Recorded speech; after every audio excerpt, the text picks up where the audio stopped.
Mesdames, Messieurs, bonjour.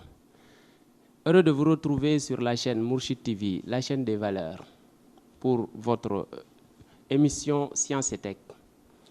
Le mensuel réservé exclusivement aux sciences, aux techniques et à la technologie revient aujourd'hui pour parler des technologies de l'information et de la communication.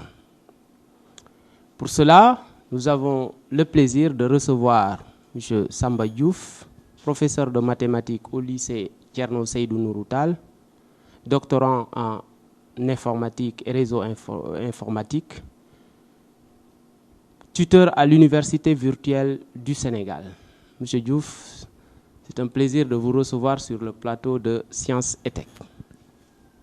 Merci, Dr Modungom.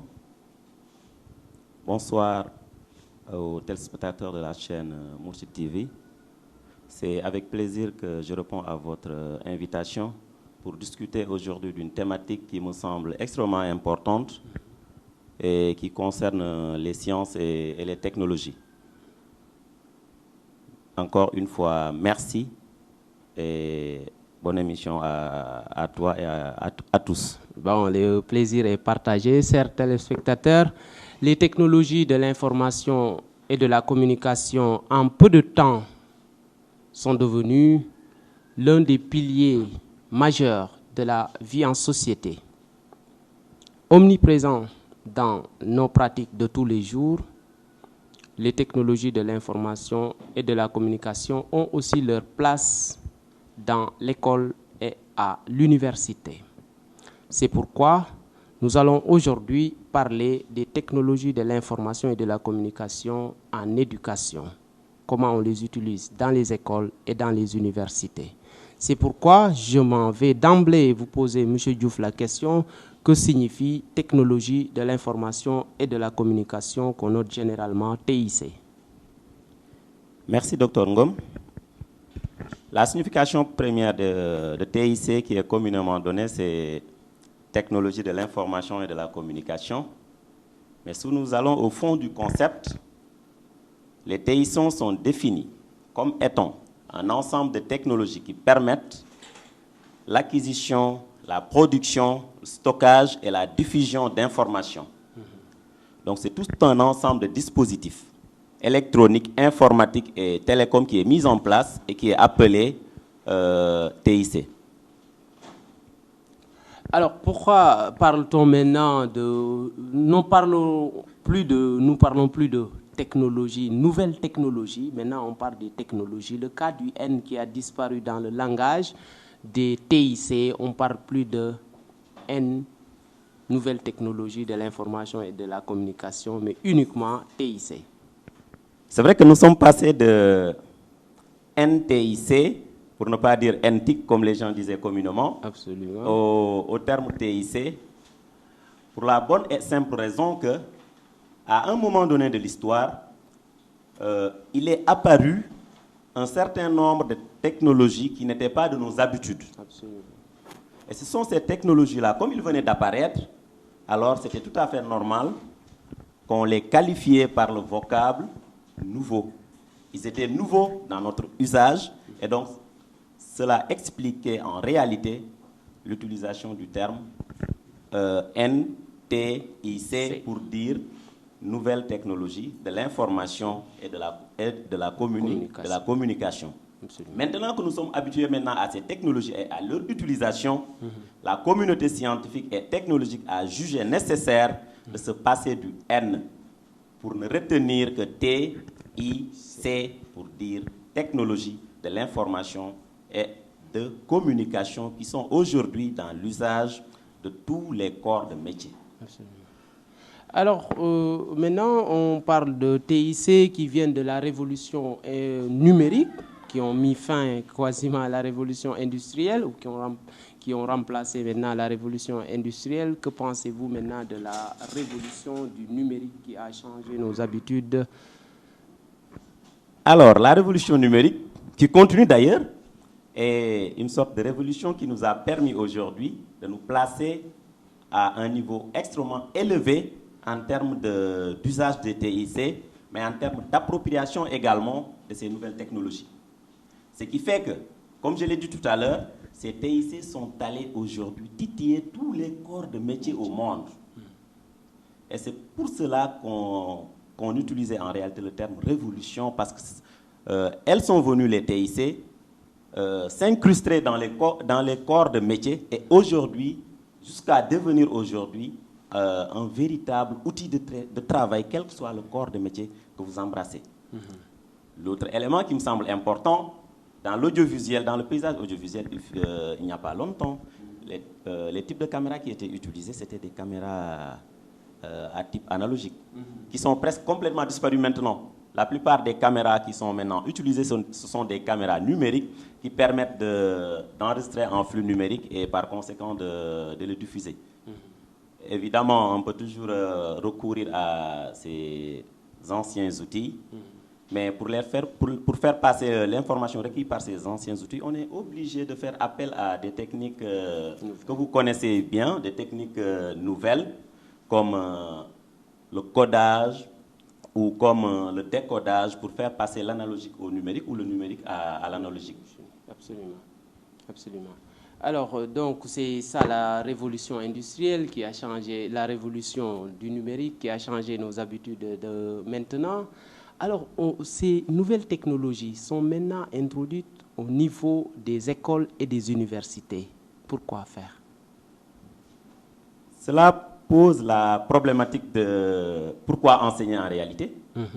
Parce que si cette technologie arrive aujourd'hui à l'école, c'est pour que les enseignants, les apprenants et le personnel administratif puissent s'en approprier. Absolument. Et ces personnes-là, ce sont eux qui tiennent le système éducatif. Donc en réalité, cela pose la question de pourquoi enseigner en ces temps-ci. Et évidemment, comment enseigner? Si ces technologies sont éléments de notre quotidien maintenant en tant qu'enseignant, en tant que chercheur et en tant qu'élève ou étudiant, et qu'on s'en approprie, comment faire en sorte maintenant que ces technologies-là puissent nous servir, puissent faire de sorte que nous enseignants, que nous puissions transmettre mieux et davantage, que les élèves puissent apprendre à travers ces TIC mieux et davantage. Mais enseigner, c'est quoi?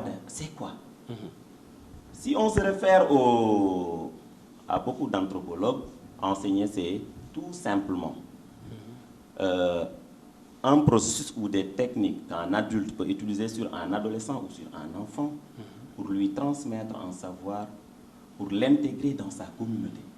Donc il y a deux volets, le volet intégration dans sa communauté, mais également le volet transmission du savoir qui, pour moi, signifie instruction que nous utilisons de plus en plus dans nos écoles et dans nos universités. Absolument. Donc on voit qu'enseigner peut recourir à l'instruction. Et comment instruire? Est-ce que les TIC peuvent permettre aujourd'hui d'atteindre certains objectifs pédagogiques? Est-ce que les TIC peuvent permettre aujourd'hui de toucher les populations et de participer à la démocratisation du système éducatif?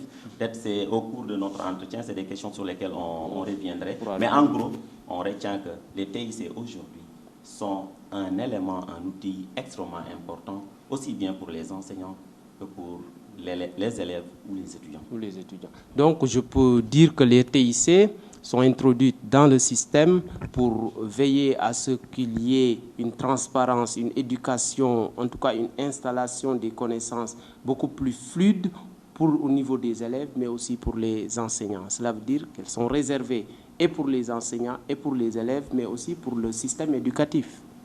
C'est exactement ça, et à plus d'un titre d'ailleurs.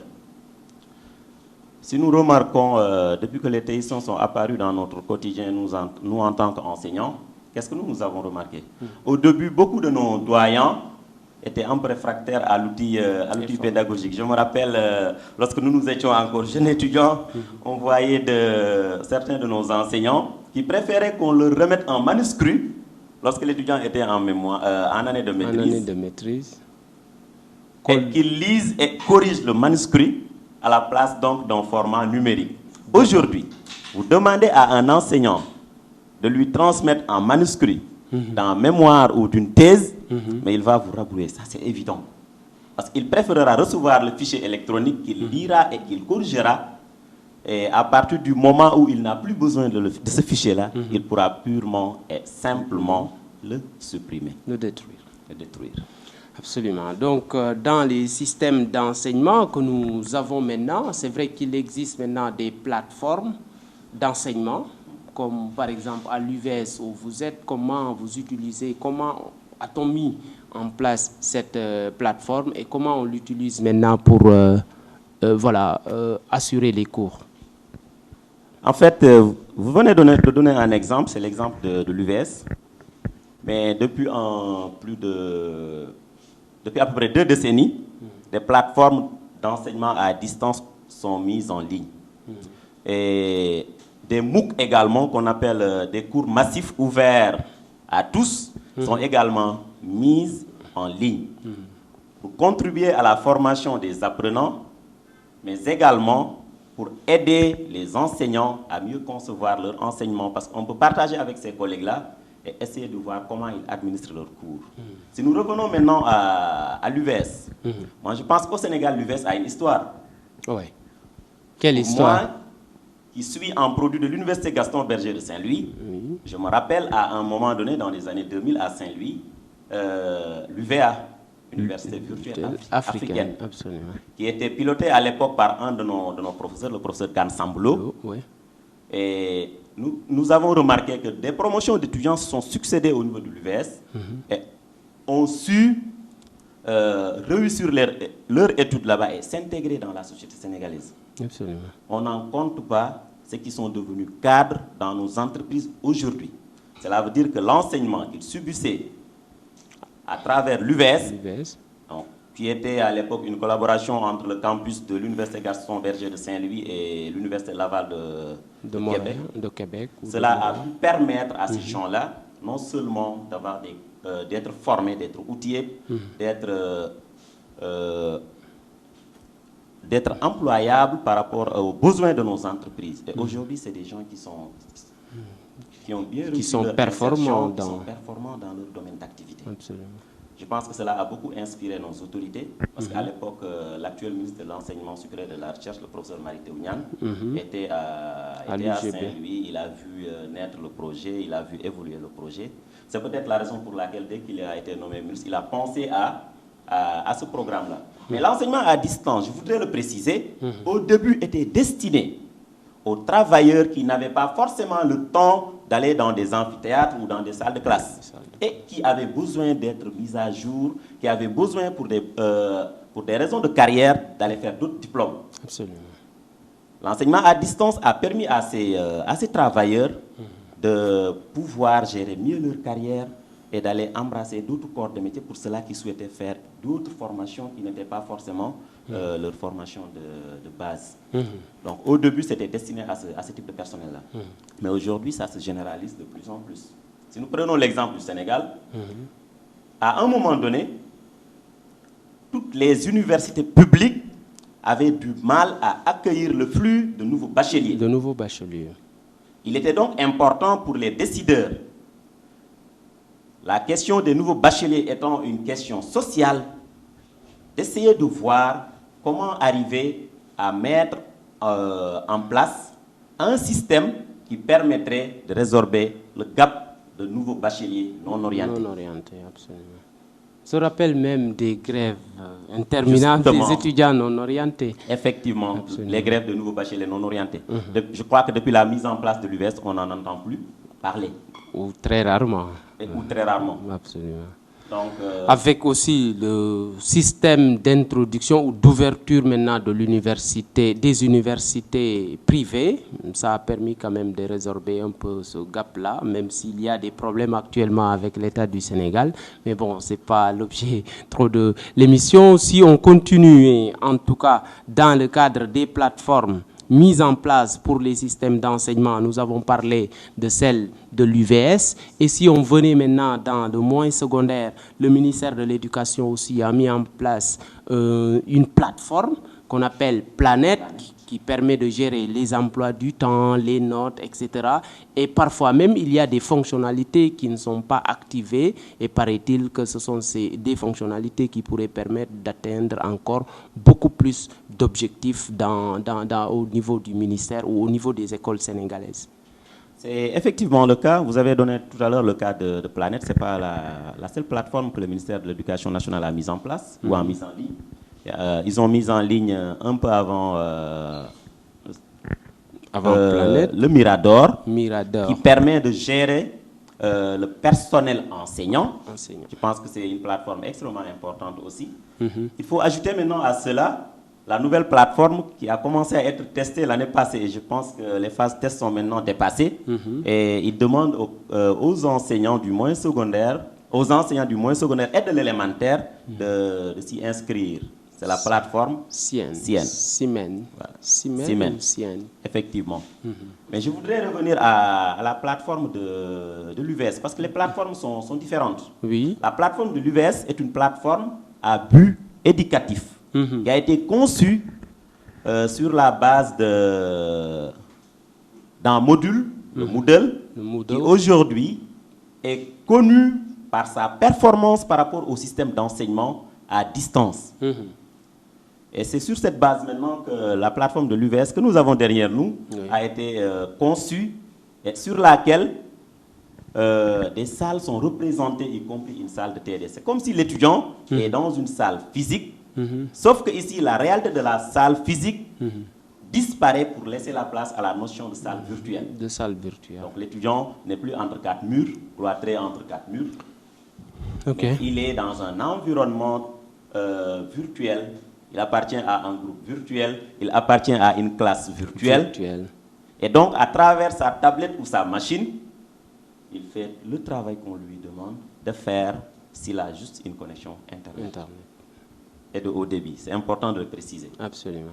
Je rappelle aux téléspectateurs que vous suivez toujours votre émission Sciences et Tech sur Mourchid TV. Et nous recevons le professeur Samba Diouf, professeur de mathématiques, chercheur en informatique et tuteur à l'UVS.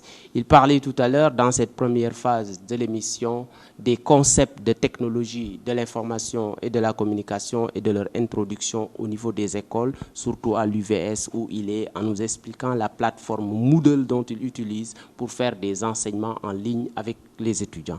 Alors, M. Diouf, le projet d'intégration des TIC dans l'éducation, dans le système éducatif, qu'est-ce que cela a changé dans les programmes? Avant de répondre à votre question, Dr Ngom, je voudrais préciser que si nous reparcourons un peu l'histoire de l'éducation, nous pouvons affirmer, à travers les travaux scientifiques qui ont été publiés dans ce domaine-là, que tout a commencé d'abord par l'oralité pour nous qui sommes africains, par l'écrit dans certaines civilisations. En deuxième lieu est venue maintenant la notion de classe et l'apparition du maître. En Afrique, cela est apparu avec les écoles arabes et le système colonial. Après maintenant, cette deuxième phase d'apparition de la figure du maître, la troisième phase de l'évolution de l'école ou de l'éducation a connu l'apparition de l'imprimante. Quand on parle d'imprimante, cela peut intéresser plus dans l'école ou l'université, parce que c'est un cadre qui permet de tirer des documents, de les démultiplier. Et c'est extrêmement important. Important, absolument. La quatrième phase maintenant de l'évolution de l'école a vu arriver les technologies de l'information et de la communication. Donc le système éducatif ou l'éducation à chaque moment de l'histoire a vu apparaître des éléments qui changeaient des façons de faire. Des éléments que les enseignants de l'époque intégraient dans leur façon de faire. Quand je dis enseignant, ce n'est pas seulement Dr Modungom, mais ça peut être mon grand-père qui, à l'époque, n'avait que l'oralité pour transmettre des savoirs et transmettre de la civilisation. Quand l'écrit est arrivé, ils se sont adaptés à ça. Quand l'imprimante est arrivée, les enseignants de l'époque se sont adaptés à ça.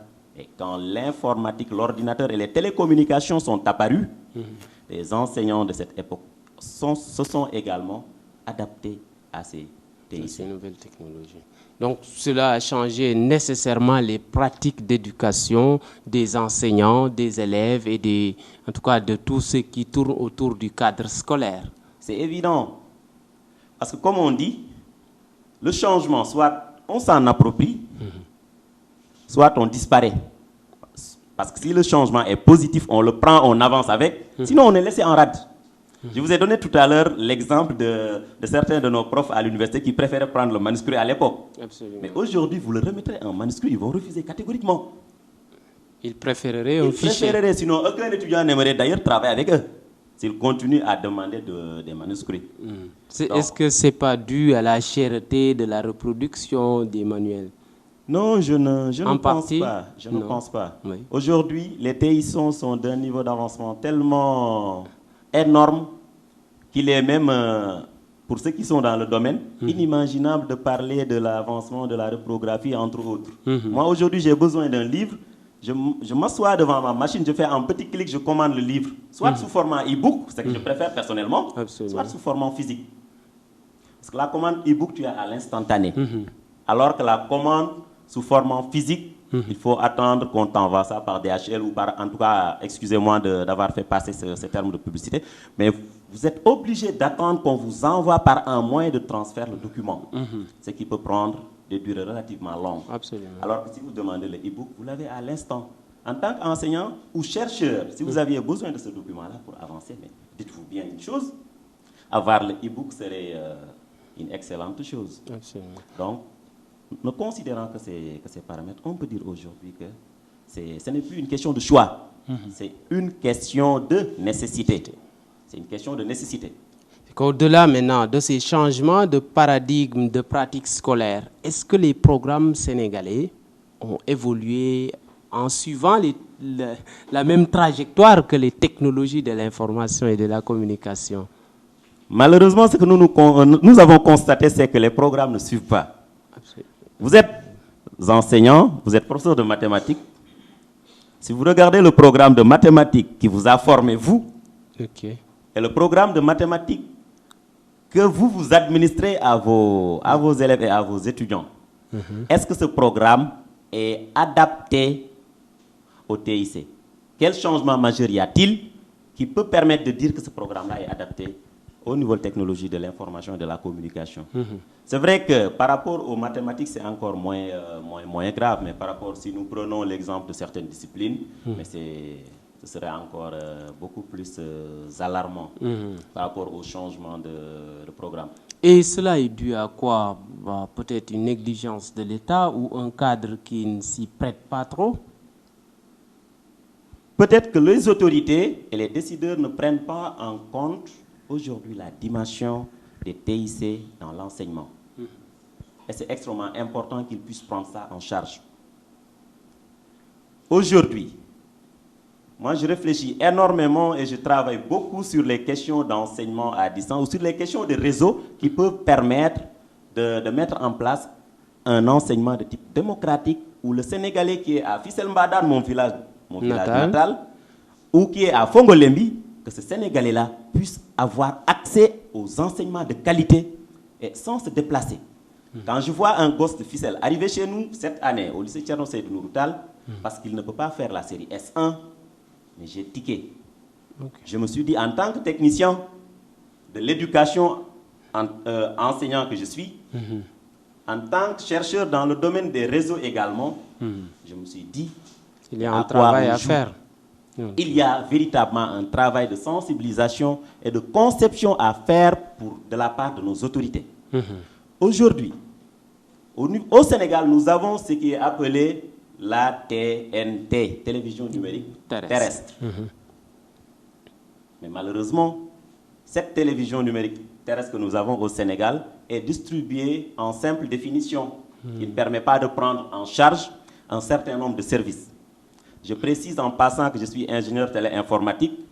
Et lorsque je sortais de l'école d'ingénieur, mon mémoire de fin de cycle d'ingénieur portait sur télévision numérique terrestre, l'intégration des technologies de cloud computing et des réseaux programmables à un réseau de télévision numérique terrestre. Donc c'est un domaine que je connais pour y avoir travaillé et je continue de travailler en tant que chercheur. C'est un domaine qui me passionne et qui m'intéresse. Et qu'est-ce que vous pouvez proposer à partir de cette étude, à partir de ces recherches, pour changer un peu le décor et permettre aux écoles sénégalaises, permettre aux élèves sénégalais, où qu'ils se trouvent, qu'ils puissent avoir accès à ce réseau, à Internet, et avoir des profs qui leur donnent des cours sans pour autant qu'ils se déplacent? Aujourd'hui, je crois qu'il suffit d'avoir une simple volonté pour pouvoir mettre en place un dispositif qui permet aux élèves qui sont dans les zones les plus reculées du Sénégal d'avoir accès à cet enseignement de qualité. Nous sommes à un moment où au Sénégal, on nous parle de paquet, et dans le paquet, des éléments fondamentaux sont l'accès de façon démocratique au système. Pour moi, c'est extrêmement important que la discrimination en termes d'enseignement de qualité puisse disparaître. Qu'un enfant qui est à Dakar, qui peut bénéficier des meilleurs cours de mathématiques, qu'un enfant qui soit dans les localités les plus reculées du Sénégal puisse lui aussi avoir cette même possibilité. Est-ce que le problème ne se situe pas au niveau des villages de ces enfants aussi qui ne présentent pas le cadre approprié pour qu'ils puissent recevoir ces cours? Moi, je ne pense pas. Je ne pense pas. En tant que technicien du domaine, je ne pense pas. Ok. Il suffirait tout simplement de mettre à niveau la politique de télévision numérique du Sénégal et d'en exploiter les services. C'est extrêmement important. Lorsqu'on nous vendait la télévision numérique terrestre au Sénégal, on nous vendait la télévision numérique à travers des services. Qui bénéficie de ces services-là aujourd'hui? Parmi les services de la télévision numérique, il y a l'IPTV, ce qu'on appelle la télévision par voie IP. Il y a également, et c'est moins connu des Sénégalais, la HBB-TV, Hybrid Broadband and Broadcast Television. Ce service de HBB-TV, couplé à l'IPTV, et dans une certaine mesure à la Catch-up TV qu'on appelle la télévision de rattrapage, permet à un enfant, où qu'il puisse se situer, de pouvoir bénéficier des meilleurs cours enseignés dans ces pays et partout dans le monde.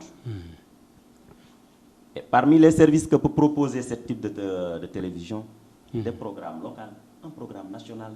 Il suffit d'avoir la volonté politique et d'utiliser les services-là, parce que tous les enfants, où qu'ils puissent se trouver aujourd'hui, surtout ceux qui sont au niveau du moyen secondaire, un smartphone ou une tablette. Et ce type de service, vous pouvez y avoir accès par smartphone ou par tablette. Évidemment, vous pouvez y avoir accès par un poste de téléviseur. Vous pouvez y avoir accès par votre ordinateur aussi. Vous pouvez y avoir accès par votre tablette. Donc, tout le monde peut y avoir accès. Ouais. Je constate que le ministère de l'Éducation donnait des tablettes aux professeurs, à certains enseignants, mais aussi à certains élèves. Malheureusement, cette pratique n'est pas généralisée pour permettre à beaucoup d'élèves aussi de pouvoir avoir accès à des livres en ligne, à des cours en ligne. Ils avaient même mis en place des ressources numériques partagées avec ces mêmes tablettes-là. Est-ce que vous pensez qu'il peut y avoir un programme national sous ce format qui pourrait intéresser quand même le système sénégalais? C'est évidemment possible. Les autorités connaissent ceux qui travaillent dans le domaine. Tous ceux qu'ils veulent connaître dans le pays, ils le connaissent, donc ils connaissent ceux qui travaillent dans le domaine. À partir du moment où ils connaissent ceux qui travaillent dans le domaine, s'ils veulent développer des programmes qui puissent permettre aux élèves de ce pays-là de pouvoir bénéficier de ces services, ils savent où aller trouver la ressource. La ressource, ils en ont. D'abord dans leur bureau, mais aussi par l'expertise de Sénégalais comme vous et comme bien d'autres Sénégalais qui peuvent, s'ils sont appelés, contribuer à mettre en place ces outils-là. Aujourd'hui, si je vois ou j'entends dire que dans des régions comme Kédougou et comme Kolda, il n'y a pas de série S1, mais j'ai peur en tant que professeur de mathématiques. Je suis un pur produit de la série S1. Je sais l'importance de cette série dans la formation scientifique des individus. Et pourtant, des collègues qui sont à Dakar, à Thiès ou ailleurs, qui tiennent ces classes-là, pourraient être utilisés dans le cadre d'un enseignement à distance pour faire en sorte que le manque de professeurs de mathématiques ne se ressente pas trop dans des régions lointaines. Est-ce que c'est seulement le manque de profs qui fait que la série disparaît dans certaines régions? Je pense aussi que ça dépend du niveau des élèves, ça dépend aussi des notes qu'ils obtiennent, ça dépend aussi de pas mal de paramètres. Aujourd'hui, la réalité constatée par la plupart des enseignants, c'est que c'est par défaut de professeurs de mathématiques qualifiés dans ces zones-là. Absolument, ok. Parce qu'il y a professeurs de maths et il y a professeurs de mathématiques. Mais il y a beaucoup de collègues qui enseignent les mathématiques et qui, à la base, ne sont pas des mathématiciens de formation comme vous. Okay. Ça, vous le savez. Ça existe dans le système. Voilà, ça existe dans le système. Et ils sont nombreux. Ça, on le sait. Ils sont nombreux. Est-ce que ces collègues-là, je ne leur renie pas leur titre et leur qualité d'enseignant, mais est-ce qu'il est judicieux de confier à ses collègues des classes spécialisées, comme des classes de série S1? Certainement, ils ne pourront pas tenir le programme. Voilà. Et donc, pour un garçon qui est à Fongolémi, qui a un bon niveau en mathématiques, en physique-chimie, qui veut faire S1, moi je considère que ce garçon-là, ou cette fille, peut faire tous les autres cours en tronc commun, sauf les cours de physique évidemment. Et le manque en physique n'est pas très criard, à l'image des mathématiques. Il sera évalué à part, évidemment, ils seront évalués à part en physique, mais que l'État puisse créer ce qu'on appelle des classes virtuelles, pour regrouper par exemple des élèves qui seront issus des localités de la zone de Kédougou par exemple, et environ, et puissent faire en sorte que ces élèves disposent de ressources mathématiques de qualité, de cours de mathématiques de qualité, dont ils pourront avoir accès à travers leurs tablettes, à travers leur ordinateur et à travers les outils qu'ils ont aujourd'hui. Ils pourront être évalués avec ça. Le système est mis en place et dans beaucoup de pays... Est-ce que vous intégrez, M. Diouf, vous intégrez la notion de formation des formateurs? Par exemple, parfois la plupart des enseignants sont dans le système archaïque ou en tout cas, ils ne font pas la numérisation de leurs ressources pour permettre à certains élèves quand même d'y accéder. Parfois même, nous qui enseignons, on fait des séries, on les démultiplie, mais les enseignants ne créent pas leurs pages, ne créent pas des forats qui permettent aux élèves de les retrouver et qu'ils puissent discuter en ligne. Donc, il y a cette culture, cet environnement d'éducation numérique qu'il faut créer au Sénégal aussi. Évidemment, il faudra que nous autres enseignants, que nous puissions quand même intégrer ce volet dans nos habitudes pédagogiques, c'est extrêmement important.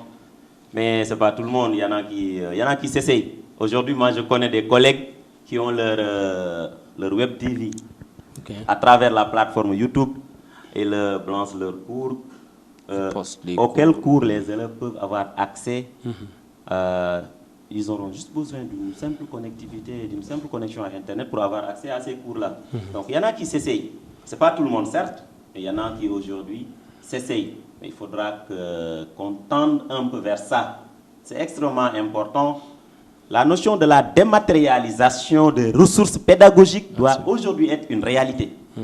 Parce que la dématérialisation, c'est faire de sorte que ce livre en papier, qu'on puisse le transformer sous format numérique et que moi, en me déplaçant, que je n'ai plus besoin d'avoir ce livre aussi lourd qui me fatigue, mais je me déplace avec ma tablette, dans laquelle tablette, il y a évidemment un format numérique du livre.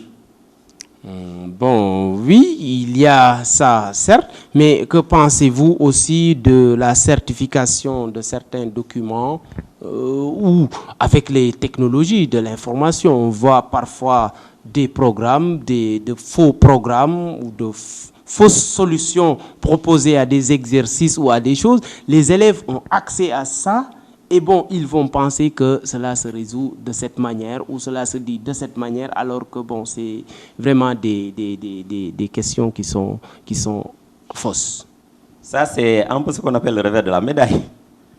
En fait, ça fait partie des risques. Parfois, il peut y arriver que certaines propositions ne soient pas scientifiquement vérifiées.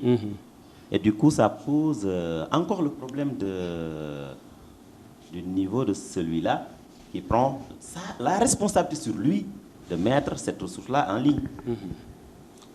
Il se fonde sur ses vérités à lui, mais qui ne sont scientifiquement pas démontrées, et il les met en ligne.